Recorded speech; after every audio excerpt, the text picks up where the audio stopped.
Tonight we begin with a counteroffensive that Western intelligence officials had anticipated, quietly tracked, and meticulously prepared for. A military operation that unfolded not over weeks of planning meetings, but in a single devastating 72-hour window. 72 hours that fundamentally altered the strategic calculus of this war. 72 hours that humiliated Moscow on the world stage. 72 hours that proved Vladimir Putin's threats are increasingly hollow. What Putin did last week, his explicit warnings to the United States and the United Kingdom, crossed a line that Western leaders had hoped would never be tested. And when that line broke, Ukraine did not hesitate. They responded with overwhelming force, unprecedented coordination, and a tactical sophistication that left Russian commanders scrambling. Tonight, we examine how Putin's attempt at intimidation became the catalyst for one of the most significant Ukrainian military successes since the liberation of Kherson. For several months now, there had been whispers, not official intelligence reports, not diplomatic communications, just whispers, that Vladimir Putin was preparing something provocative. Putin has been threatening, yes, but he has been calculated in his threatening. His warnings have followed a certain cadence, a rhythm, almost a theatrical predictability that Western analysts had learned to decode. But what set off alarm bells in Washington and London last week was that the cadence shifted. Intelligence analysts who monitor Kremlin communications know the indicators. The sudden increase in state media coverage of Western provocations. The repositioning of strategic assets near NATO borders.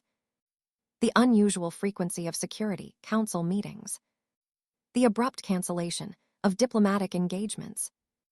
All of that accelerated. And whenever Putin accelerates his rhetoric, it means he's preparing to make a move. The question for Western intelligence was never whether Putin would escalate his threats. The question was when, and more importantly, how Ukraine and its allies would respond. For weeks, Ukrainian military planners had been quietly assembling something unprecedented. While the world focused on Putin's increasingly bellicose language, Ukraine was positioning assets, coordinating with Western partners, and preparing for what would become the most ambitious counterattack operation since the initial push to retake Kharkiv. The timing, as it turned out, would be everything. Putin thought he was dictating the terms of this conflict. He was about to learn otherwise. Early Tuesday morning, NATO intelligence detected what they described as an unprecedented mobilization of Ukrainian strike capabilities, including the deployment of long-range systems that had not been activated in operational theater in over 8 months. These are the kinds of weapons that Ukraine only deploys when they are signaling something very specific. Major offensive operations, strategic target elimination, or a fundamental shift in battlefield posture. Western observers didn't know which category this fell into, or whether it fell into all three at once. But what they did know was that Ukraine was changing its approach. And when a nation fighting for its survival shifts posture this dramatically, even allies pay close attention. The revelation came in stages. First, satellite imagery showed unusual activity at Ukrainian forward operating bases. Then, intercepted communications suggested coordination between Ukrainian ground forces, naval units, and air defense systems at a level not previously observed. Finally, Western intelligence assets detected what appeared to be final preparation orders disseminating through Ukrainian command structures. Something big was coming. The only question was whether Putin understood how badly he had miscalculated. His warning to the United States and the United Kingdom, delivered with characteristic theatrical menace just days earlier, had explicitly threatened catastrophic consequences if Western weapons continued striking Russian territory. Putin believed this threat would cause hesitation. Instead, it accelerated Ukrainian planning. Within hours of Putin's warning being broadcast, Ukrainian commanders finalized their operational timeline. The counterattack would begin before Moscow could process what was happening. The response launched by Ukraine this week was not incremental. It was not exploratory. It was not a probe. It was devastating. Officials, after initial battle damage assessments, described Ukraine's operation as comprehensive, meticulously coordinated, and perhaps most importantly, strategically transformative, the kind of operation that fundamentally degrades an adversary's ability to prosecute offensive operations. But Putin's intimidation strategy only works if the target believes the threats. Ukraine did not.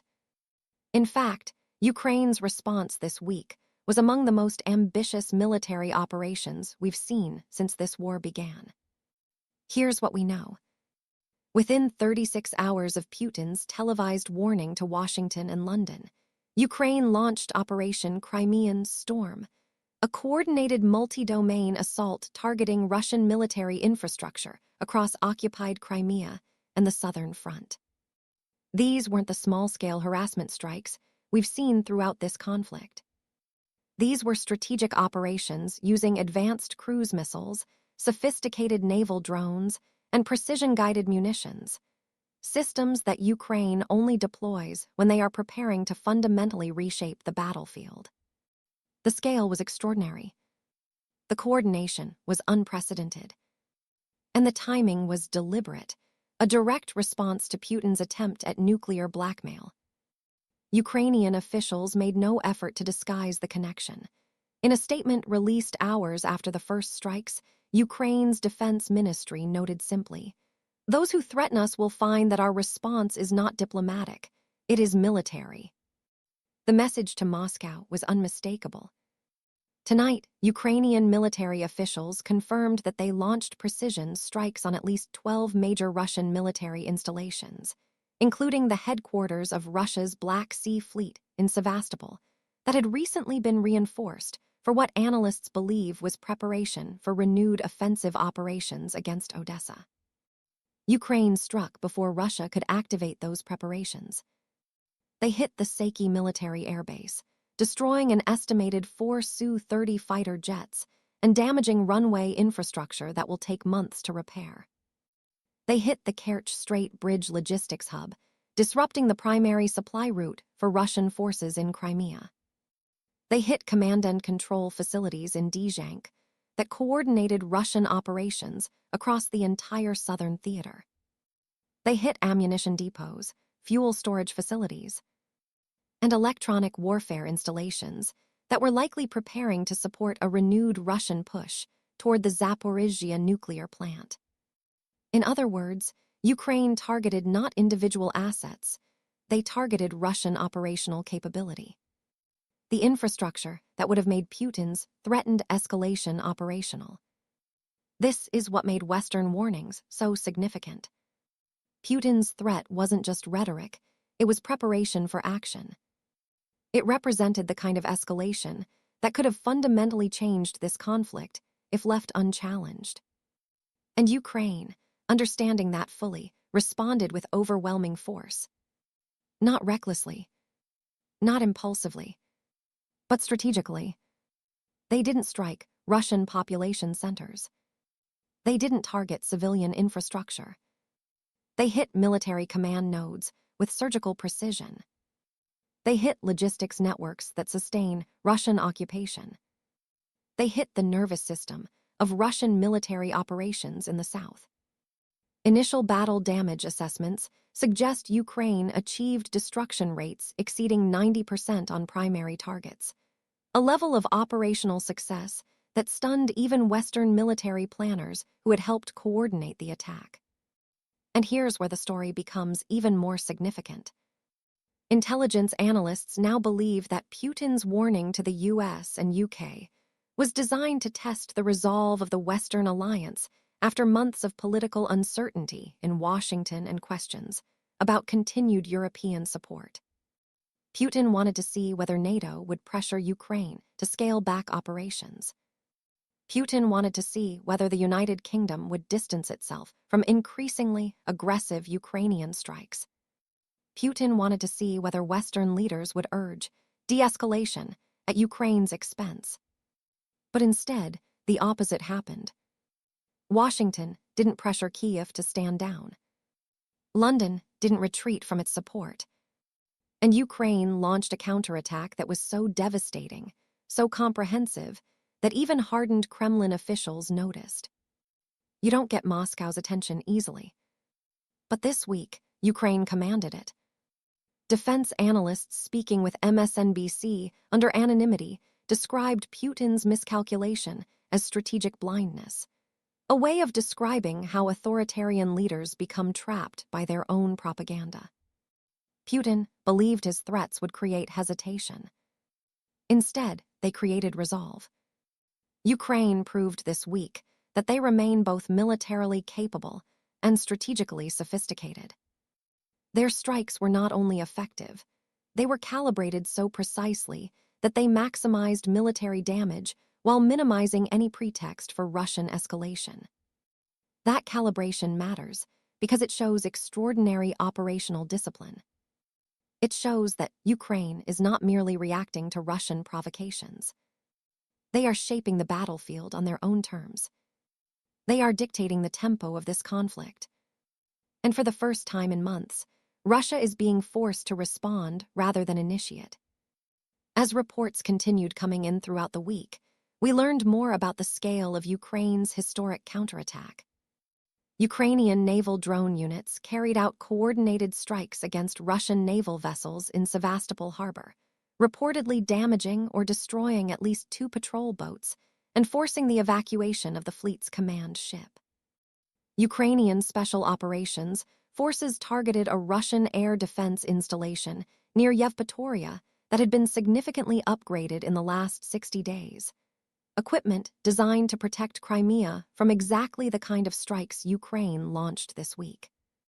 Ukrainian long-range strike units operating from undisclosed locations reportedly destroyed a critical Russian communications relay used by Moscow to coordinate operations across the entire southern theater. This wasn't just tactical harassment. This wasn't just symbolic resistance. This was strategic devastation. This was capability destruction on a scale that will take Russia months to reconstitute. And reconstitution is the one thing Russia has struggled to achieve since the failed march on Kyiv. For every incremental advance Russia has made in Bakhmut or the Donbass, Ukraine has countered with something that fundamentally complicates Russian strategic planning. This week's counterattack was the most dramatic example yet. While Putin was issuing threats, Ukrainian forces were systematically dismantling the infrastructure Russia needs to make those threats operational. The contrast could not be more stark or more revealing. Remember, Putin thought Western support would collapse by the second winter of this war. He thought economic pressure from energy prices would shatter European unity. He thought political divisions in Washington would end American military assistance. He thought nuclear threats would force Ukraine to negotiate on Russian terms. But tonight, the exact opposite is happening. Western military support is not only continuing, it is accelerating, with new weapons systems being delivered even as we speak. European resolve remains firm, with the European Union finalizing additional sanctions packages this week. And Ukraine is striking with more precision, more coordination, and more devastating effect than at any point in this conflict. The historical parallel that intelligence analysts increasingly invoke is the turning point of World War II, the moment when Allied forces shifted from defense to offense, from survival to victory. We may be witnessing that moment now. Putin bet that time was on his side. This week, that bet collapsed. What makes this moment so significant and so dangerous is that Putin's warning to the US and UK happened at a time when he is under extraordinary internal pressure. Russian military hardliners want more aggressive action against NATO infrastructure. Russian nationalist bloggers want visible revenge for Ukrainian strikes on Russian soil. Russian oligarchs want an end to the sanctions destroying their wealth. Russian mothers want their sons returned from a war that has consumed hundreds of thousands of lives. Putin is balancing these demands while prosecuting a war that has become exponentially more difficult than he ever anticipated. And when leaders in that position make sudden, dramatic threats, they're not doing it from strength. They're doing it from pressure. They're doing it from desperation. Putin's warning to Washington and London was not the warning of a confident commander. It was the warning of a leader watching his strategic position crumble and reaching for the most extreme tools to arrest that collapse. But threats only work if they change behavior. This week, Ukraine proved they don't. The Pentagon's assessment, now circulating through NATO capitals, was designed to signal that the United States views Putin's threats as strategic noise rather than operational reality. Officials said plainly that Putin's warning to Western nations was inconsistent with responsible international behavior and will not affect Allied support for Ukraine. That is diplomatic language for, "We see what you're trying to do, and it isn't working." You don't usually hear that level of dismissiveness from the Pentagon unless confidence in the strategic situation is high. British Defense Secretary Grant Shapps was even more direct. Speaking to Parliament, he declared, "Mr. Putin's threats are the complaints of a leader watching his invasion fail. The United Kingdom will not be intimidated. We will continue providing Ukraine with everything it needs to defend itself and to prevail." NATO Secretary General Jens Stoltenberg reinforced this message, calling Putin's warning a sign of weakness, not strength, and reaffirming that the alliance's commitment to Ukraine is unwavering. The unified Western response sent its own message to Moscow. Nuclear blackmail has lost its currency. Meanwhile, Ukrainian President Volodymyr Zelensky addressed the Ukrainian people in what observers described as his most confident, most defiant speech since the early days of the invasion. He said, "Putin warned America and Britain that supporting Ukraine would have consequences. This week, Ukraine demonstrated that threatening our allies has consequences of its own." He said, "Every missile that strikes a Russian military base, every drone that sinks a Russian warship, every operation that degrades Russian capability, this is our answer to those who think they can intimidate the free world." And he said, "We are not just defending Ukraine. We are proving that aggression does not pay. We are proving that threats do not work. We are proving that freedom is stronger than tyranny." These are not rhetorical flourishes. These are statements from a wartime leader who understands that this week changed the trajectory of the conflict, and who intends to capitalize on that momentum. Here's what makes the situation even more complex. Putin's warning wasn't issued in isolation. Along with the explicit threats to Washington and London, Russian forces also launched their largest missile barrage in months, targeting Ukrainian civilian infrastructure in what officials described as collective punishment. Russian cyber units initiated coordinated attacks against Ukrainian financial and government systems. Russian state media dramatically increased its calls for attacks on Western targets, with some commentators openly discussing strikes on London and Washington. All of this happened within the same 72-hour window as Ukraine's counterattack. When Putin moves multiple pieces simultaneously, it typically signals preparation for escalation. But this week, those moves were met not with hesitation, but with devastating military response. Ukraine's counterattack wasn't defensive. It was preemptive. It was designed to degrade Russian capability before Putin could translate his threats into action. And by every measure, it succeeded. Intelligence analysts are now considering several possibilities for what comes next. One is that Putin will attempt to reconstitute damaged capabilities and prepare for renewed offensive operations in the spring. Another is that Putin will escalate his rhetorical threats even further, attempting to regain the initiative through intimidation rather than military action. A third possibility, the one most concerning to Western officials, is that Putin will attempt some form of asymmetric retaliation, targeting Western interests outside Ukraine in ways designed to avoid direct military confrontation. But this week, Ukraine demonstrated that it can preempt Russian planning. They didn't wait for Russian operations to materialize. They didn't rely on defensive measures alone. They didn't hope diplomacy would restrain Russian aggression. They struck first, with precision, with coordination, and with devastating effect. The message to Putin was clear: Ukraine will not wait to be attacked. Ukraine will shape this battlefield. And Ukraine will make Russian operations increasingly costly. What we're watching now is a test of strategic endurance. Putin wants to prove that Russia can outlast Western support for Ukraine. Ukraine wants to prove that military capability, not threats, determines outcomes. The United States wants to demonstrate that allied support for democratic nations is sustainable. And Europe wants to prove that continental security cannot be held hostage by nuclear blackmail. These tests are interconnected. The outcome of one affects all the others. This week, Ukraine passed its test with distinction. The question now is whether Putin will learn from this failure, or whether he will double down on a strategy that has already cost Russia more than it ever anticipated. Tonight, we've heard from Pentagon officials who are closely monitoring Russian military movements in occupied territories. They say Russian forces are conducting emergency evacuations of command personnel from vulnerable positions in Crimea. They say Russian logistics operations have been significantly disrupted, with some supply routes effectively severed.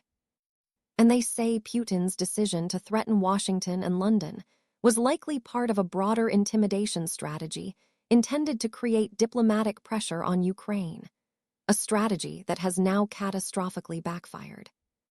But Ukraine is not resting on this success. In fact, Ukraine is pressing its advantage. Their response this week, devastating, coordinated, and strategically brilliant, sent a message to Putin that threats will be answered with capability. And it sent a message to Western allies that Ukraine remains a partner worthy of continued, even expanded, support. Secretary of State Antony Blinken, speaking to reporters this evening, described Ukraine's operations as a demonstration of remarkable military proficiency, and confirmed that the United States would continue providing everything Ukraine needs to defend itself and to prevail. As this week concludes, we expect more details to emerge about the full extent of damage Ukraine inflicted on Russian military infrastructure. But what we already know is that Ukraine's counterattack was historic.